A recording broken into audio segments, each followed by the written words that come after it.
Oh no. No, no, no. That is some kind of demon hydra. No.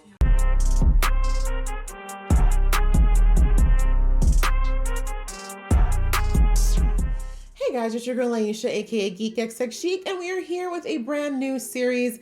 I decided to check this one out because I saw a bunch of the trailers and previews for it, and it looks interesting to me because, you know, I like video games, and apparently this show is about a series of different short stories that are based on different video games. So I just thought, you know what, it looks visually very interesting. Each episode's not that long. Why not check it out? So it is called Secret Level. The premise of this show, just reading it off of the site, it says here, Secret Level is a new adult animated anthology series featuring original stories set within the worlds of some of the world's most beloved video games, From the creative minds behind Love, Death, and Robots, each of the 15 episodes is a celebration of games and gamers. So I love games and I'm a gamer. So I really like that this is something that's geared towards me. I don't know if I'm going to recognize all these things because I don't play all the games, but I do play quite a few, or I'm at least familiar with a lot of them. So I feel like this is going to be a lot of fun. I think that's enough jibber jabber. We can jump into the first episode in the list here, which is called Dungeons and Dragons,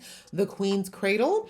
So I'm excited to get into that. But just before I do, if this is your first time here, welcome. Thank you so much for watching. I do a lot of reactions here to all kinds of good stuff. So if you'd like to follow me on this journey and potentially watch some other stuff with me, please go ahead, hit that subscribe button as well as the notification bell so you can be in the know of when I drop more episodes.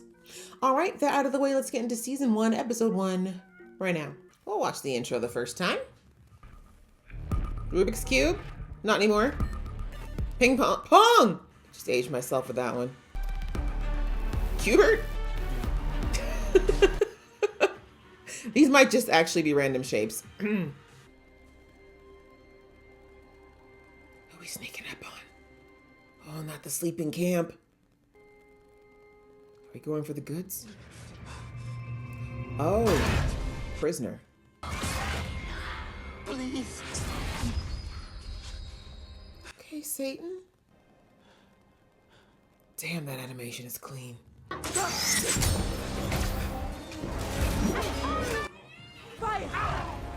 Okay. Werewolves? Or werebore? Oh god. This POV is awesome, by the way. Oh no. Oh. God. Okay, they decided to rescue him. Oh, dragon. Baby, get off the road. Who's watching? Are they watching through the dragon? How did they do that? I have questions. You are a prisoner of the cult of the dragon. We're taking you to Oriel to cure you of your affliction. Do you even know what it is? You're in terrible danger. Are you a cultist, kid? Kali, the tattoos mark him for sacrifice. Ooh, I love the Caribbean lilt. Probably to be sacrificed to Tiamat. Who's Tiamat?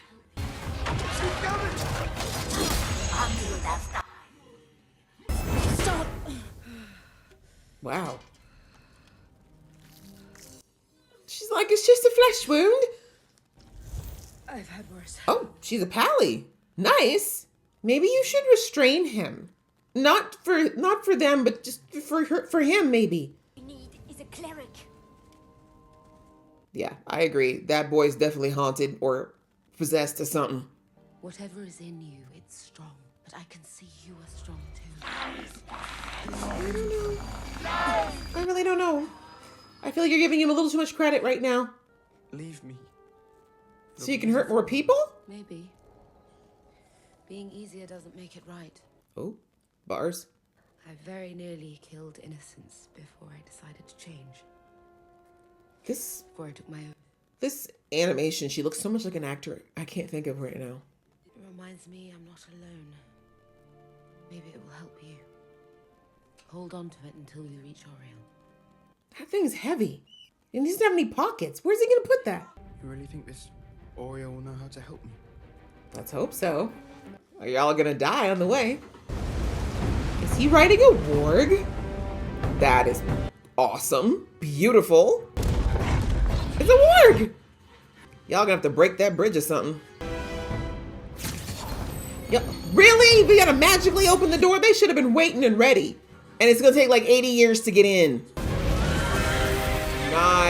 keep up that wind magic, but it's like, that's what they say, not gonna stop the dragon. Oh, it's a bat.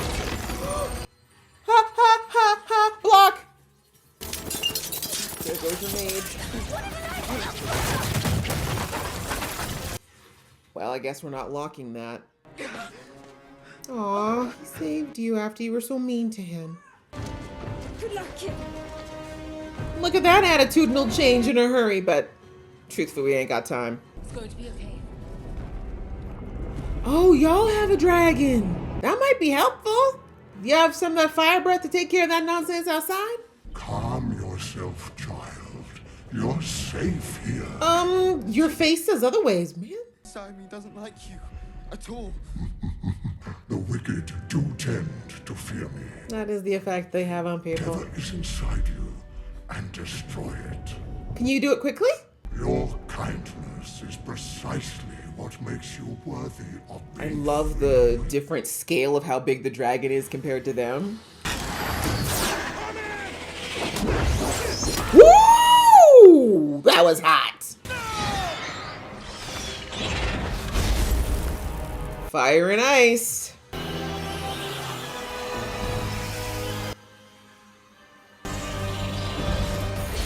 This dragon sure it can defeat whatever that is. Maybe it's gonna turn the dragon. Love him. What's your name, bro? Yeah. That's annoying. You're gonna have to come with some real fire, girl. Bitch. Tally, like you mean it, girl. Snail? That's hilarious. Yeah, now we do the fire. There's a lot of whatever that thing is in that boy. I thought it was like a little trickle. But that's true. She's been wanting to do it for a second. Tally's been needing to show y'all. I love it. Is Solon gonna survive this? Yeah, I was about to say. That was a lot of blood. It's gone? Quiet. Aw. That's probably such a blessing. How's the dragon, though? I'm scared. That dragon is magnificent. Yep. Knew it. I can't hold it in. Sorry, Oriole. Oh god, look at his chest. He's getting bedazzled from the inside out, guys. Why are you still standing here? He literally told you to run!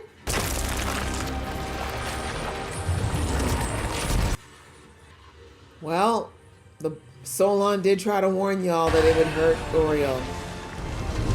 Oh no! No, no, no. That is some kind of demon hydra. No. Well, y'all deserve to die for standing here this whole time. He warned y'all. Yeah, bye. Oh! Hold on, Solon! Guess we found our cleric. So that's why he was able to hold it for so long. Good luck. Nice. We need Solon to get a fancy outfit now. Take this down. That's the end, isn't it? Man! That was great. Y'all, that just whet my appetite. Now I want to watch a whole series of this. Why? What do you mean? This is just the... All right, guys. Well, clearly based on the whole world of Dungeons and Dragons. I don't know if there are games based directly on it. There has to be. Actually, there has to be if it's in this series. I've never played a Dungeons and Dragons game. Oh, that's right. Actually, I used to see those used to be in arcades, right? Like actual arcade games. Yeah, now that I'm thinking about it, there were arcade games. Never played it though. Anyways, really like the way that they told this story. This was very short, right? 15 minutes, I think, not even 13 minutes long. And in this, we got introduced to our main character, which was Solon.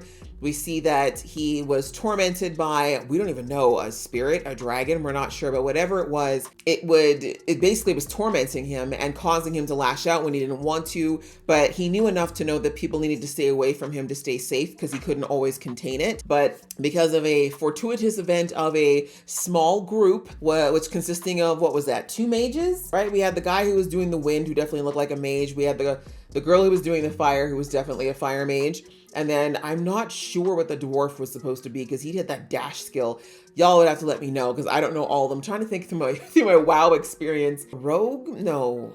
No, he couldn't disappear. Dash ability. I'm not sure. But anyways, we have the dwarf that clearly could fight and had quite crazy quick reflexes, could move very quickly. And then we had Mora, who is clearly a pally, and a big pally at that. And we don't know exactly why they crashed that camp outside of Mora giving us a little background saying that she used to be a person who didn't do very nice things. My guess is like a merc or something like that. But either way, she said that, you know, she almost did something that she would not have been able to come back from, and she was able to turn it around, and now she makes it her mission to take out people who act the way that she did. But also she said that because of who she was for so long, she has to consistently war with herself to make the right choice, right? Which is obviously really just a great life lesson for anyone who's turned their life around after making or maybe taking the wrong path for a long time. It's always a process to continuously make that change, right? You have to choose to do better every single day. Otherwise, you could very easily backslide into old habits. But anyway, we see that Mora actually insists on saving Solon, even though the rest of her party is a bit dubious. I mean, I shouldn't say all of them because it was really just the fire mage, Tally, I think her name was. She was like, I don't know, I don't trust this kid. They had him locked up for a reason. Like, we should probably leave him. And then we discovered that the markings on him meant that he was supposed to be sacrificed to a dragon. But it looks like either he already was sacrificed, because whatever that spirit was, I'm still not sure what happened at the end. But anyway, thankfully the dwarf kind of clears up that this kid was probably a victim and that we should just kind of take it one step at a time. And then of course we see that he, because of the voices and the visions he's getting from this thing, he means to stab Mora, but not really, right? He thinks he's stabbing the dragon. Anyway, Mora thankfully sees that this was not an act of him being, you know, trying to hurt her. So she still, despite the fact that this gives Tally even more reason to not trust this kid, she's like, I don't think we can help him, right? And we see that Mora's like, no, we're going to take him to Auriel. Auriel? Yeah. Because she's like, Auriel will be able to fix it. I'm pretty sure of that. And so we hear then Tally say, well, we need a cleric, right? And clerics, from my understanding, is a lot like a holy paladin in WoW, or holy priest. Holy priest would actually be a better description. And basically they're able to like fix curses, obviously heal. They're able to remove things. Like they're supposed to be able to do quite a few things.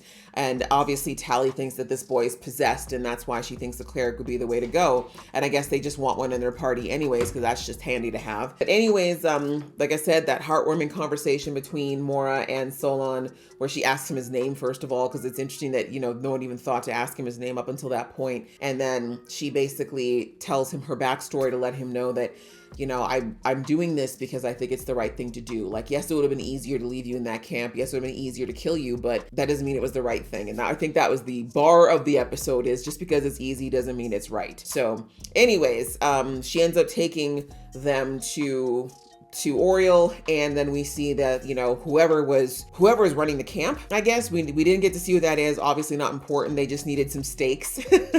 And we see that they were found. They're followed back to Orion's den, and we get to see our team actually in action. And like I said, I love that kind of stuff. So I could have watched that battle go all day, son, all day. And we even had like a necro mage in there who was like an ice mage. So much fun. Anyways, so that battle's raging outside. And then we see that Solon actually ends up saving Tally's life, because Tally has to use magic to open up the lair. And this is when Tally finally recognizes, okay, actually, this kid's probably a good kid. Like, just like Mora was trying to say, he's just a victim of his circumstances. And Mora ends up taking him into Auriel, who we discover is in fact a dragon. I think it's very interesting they named him Auriel, and he had like a gold shimmer.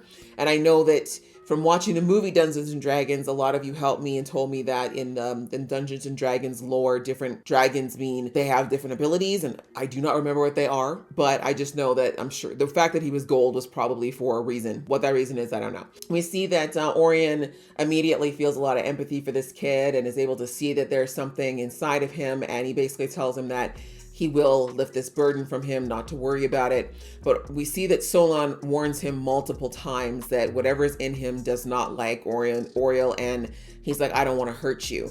So, you know, again, Auriel was a little bit, in my opinion, arrogant in this moment, because he's like, oh, bad people fear me, it's fine. And then he takes this thing in. But as soon as I saw them, showing the withdrawal process, I was like, this is huge. Like, this is not some little bit of evil essence. Like, that dragon was pulling that thing out for like a solid 10 minutes. So I was like, how did he even hold all that, first of all? But second of all, like, it's a lot. And I'm like, I don't think the dragon's gonna be okay. And sadly, my prediction was true. He did manage to free, he managed to free Solon, but when it got inside of him, this thing basically got the license that it needed to be reborn, I guess you could say, because we see that it literally ate poor Oriel from the inside out and then managed to re-image itself into I have to call it a Hydra, like what was like a 4 or 5 headed dragon instead. And looks like we lost Oriel, unfortunately, even though he tried to get them to all leave, but they decided to stick back. And then we see that when these dragon heads all decide to attack at once, which quite frankly probably would have taken out at least one of them, we see that Solon's got skills. He was able to shield all of them with a pretty impressive shield. And then we see Tally say, okay, this is our cleric.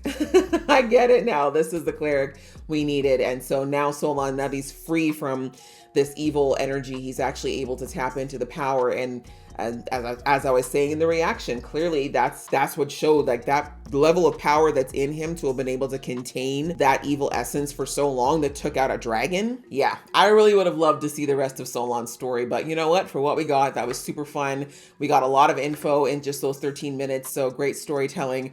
Again, visually stunning, everything about it. The realism, the hyper-realism is next level. I enjoyed that a lot. So, all right, so we're just gonna go straight into episode 2 now, because since I said these are very short episodes, I think we can definitely do 2 in one video. That's probably what we're gonna do for the rest of the series as well. So we're gonna jump into episode 2 here, which is called Sifu, It Takes a Life, or I think it might be actually pronounced Shifu. Anyways, I'm looking forward to it. Let's jump into the second episode right now. Looks kind of Hong Kong-like. I do not know what those characters are. I'm sorry. I think we're looking at Chinese though. How are these so good? What do you put in them? Crack! 60 years of damn life. Period. Let him know. Expertise. Bullies. Oh, so everybody in this town's got a top knot? What a cool way to show memories. I know those. And you survived. Young man, they'll kill you. Not if he kills them first. Get used to it. What has this kid got? Infinite reses? What's going on?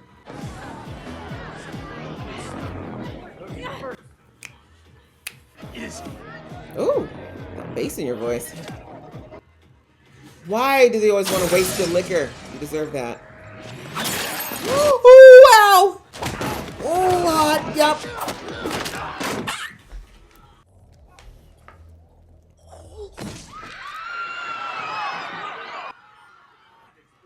I feel like he's back. Yep. Infinite res, baby. That's unfair. Oh, do you have infinite res? Something tells me that you don't since you're running. Ooh! That's like the lung. Oh, hello, below. Who is that monster? Okay, hallway fight, guys. I love this stuff. Let's go. Girl, what are you doing in here? This is a boys' fight. Oh, that's why you don't fight topless. Oh, jeez. Ow, ow. Ooh.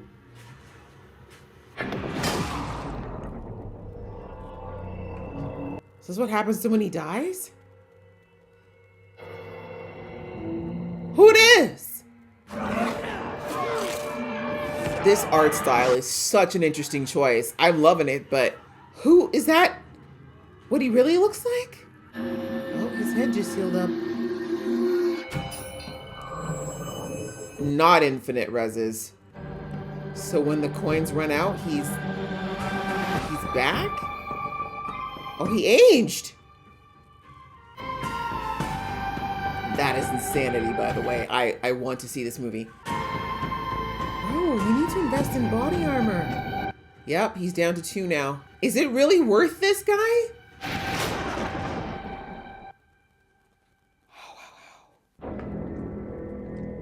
This room, phenomenal. But at this rate, bro, you're gonna be like geriatric by the time you actually fight this dude. So the bandage is What do just you for want? effect? Old man, God. If your life means that little to you.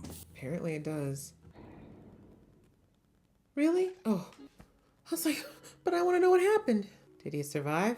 4, please. Oh my God. I've met your grandson, I think. Sure, okay.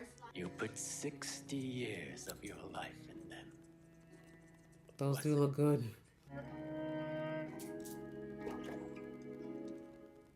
Mm-hmm. Oh, the reflection. Well done.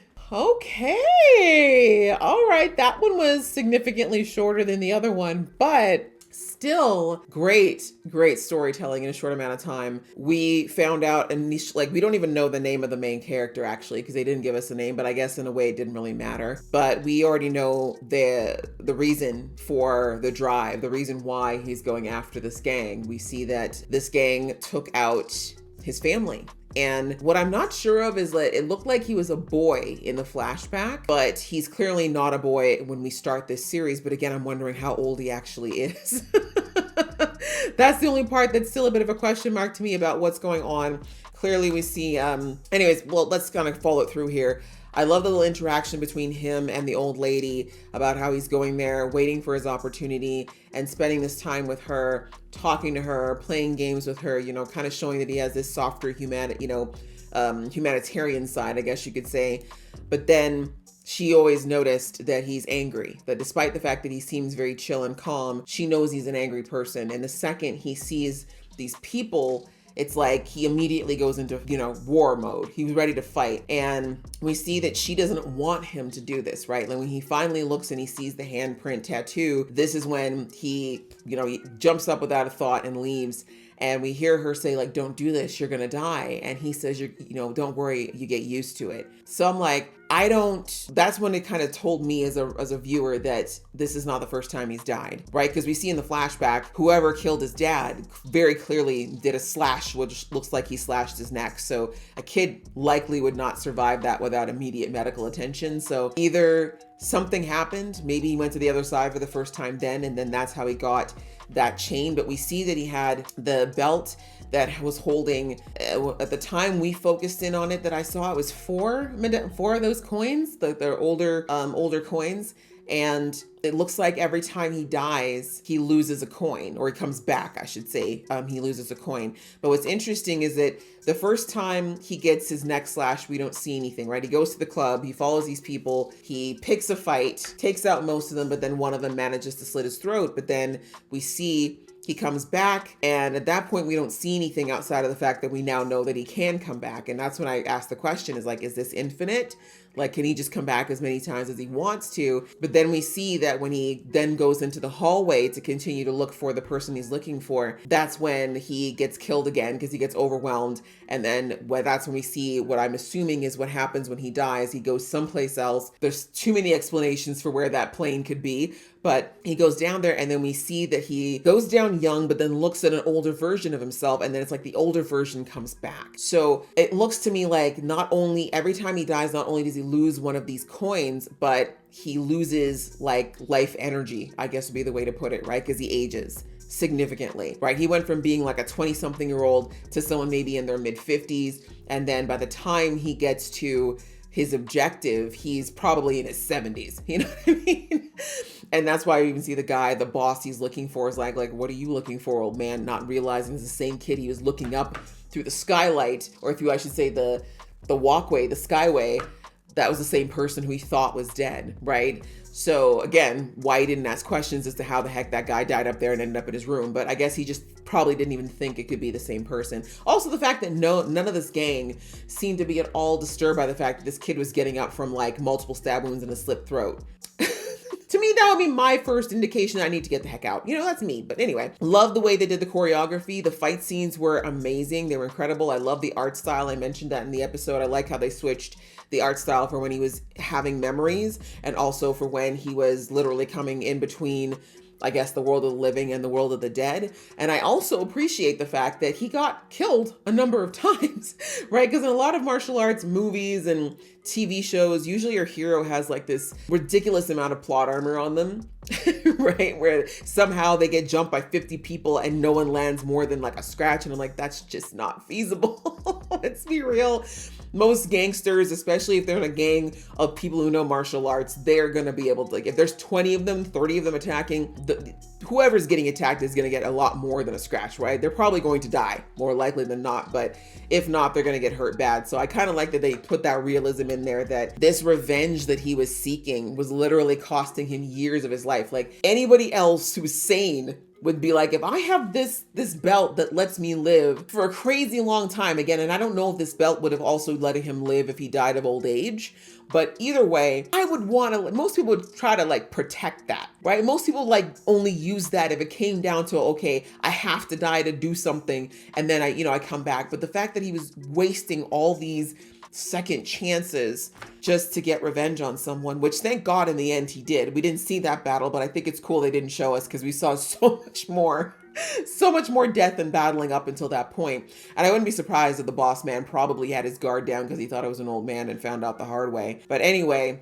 we see that all in the end, he ends up going back to the same place we start the episode, and the lady there thinks it must be the grandfather of this kid, because of course she can't think this man aged like 60 years in a matter of hours, right? So anyways, he orders the same thing, and he doesn't even try to correct her because he knows that he looks different. But I really love that in the beginning of the episode, they showed him playing with the chopsticks, like doing that fancy little handwork with the chopsticks. And then after everything, we see that he does it again before eating the dumplings, and we just see the old lady zone in on it. And they kind of showed in the first part of the episode that she may be old, but she's not slow. And yeah, she kind of picked up right there that there was something amiss. So we see that she asks him to tell her everything. So great episode. Again, only about 10 minutes long, 8 minutes long, but I love that they gave us a whole story, and it was enough for us to understand the arc of this character and understand this price he's paying. But as I said for the last episode, I would have loved to watch like the whole movie. I don't feel like this is enough for a series.